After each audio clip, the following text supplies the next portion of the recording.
because Yeah. when you're not in alignment, I think is as equally as important as knowing what Mhm. strategy Yes, to take. yes. Yeah. So, for generators, it is frustration. For manifestors, it's anger. So if you're feeling angry, um, as a manifester, it's that's telling you that you're misaligned. For manifesting generator, it's both frustration and anger. So yay us. Double whammy. Yeah.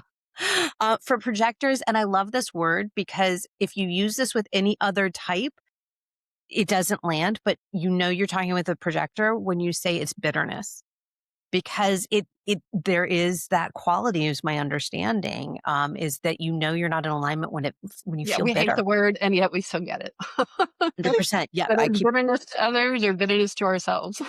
exactly, exactly. And then reflect. I just lost reflector. Reflect our disappointment.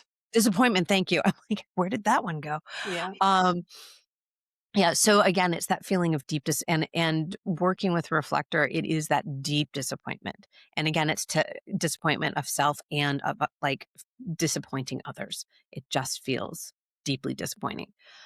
So you're misaligned based on your type if you're experiencing that emotion.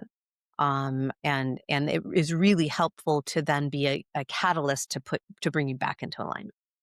Yes. Yeah, that's been really huge. I know my clients now, they're just like, and I was really frustrated, they're manifestor or manifesting generator, and they're like, "Oh, wow, that's a clue." Like, it's a clue to follow.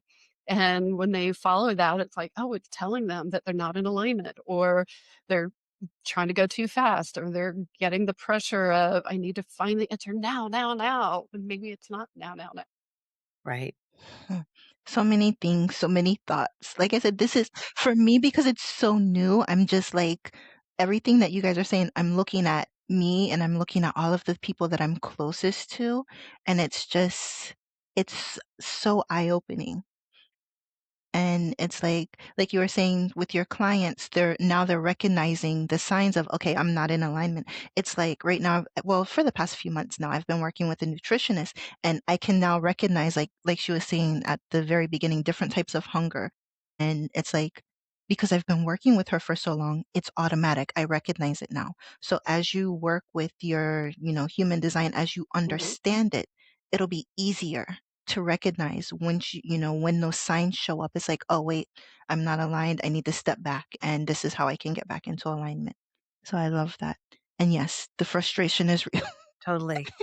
It is no, and let me tell you, when that partners with anger, Jesus. Oh, I can imagine. Yeah, the frustration can be very, very It's very real. real. Yeah, so this is this it brings me to my next question, and it's kind of like when I talk about cycle-based planning. For me, that's a huge thing, understanding where I'm at in my cycle, which helps me understand why my energy levels are where they're at, why maybe I need a little bit more time to do something. So it's understanding who you are and where you're at so that you stop comparing yourself to other people and what you're able to do versus what you see somebody else being able to do. So, what are like just what are some tips or some tricks that people can use to kind of shift that perspective? Like if they're looking at one person who may be a completely different design than them, instead of saying, "How come I can't do it, the way that they're doing it?" What is something that they can say to themselves or look at to understand what would work better for them? I think that's such an important question because I know that's one of the big things that for me, I've worked with just so many coaches over the years who, we didn't have this information necessarily, or it wasn't as popular back then, 20 years ago. And I kept asking, like, why can't I do it? I'm supposed to replicate the system of my coach or who my trainer is. And what's wrong with me? I was holding that for about 10 years. Like, what's wrong with me that I'm not doing it that way? Right. And the human design has just really freed that up so that you don't have to compare as much, or you can be like, oh, yeah, I know what she's about. That's why she's doing it that way and I'm doing it this way. Yeah.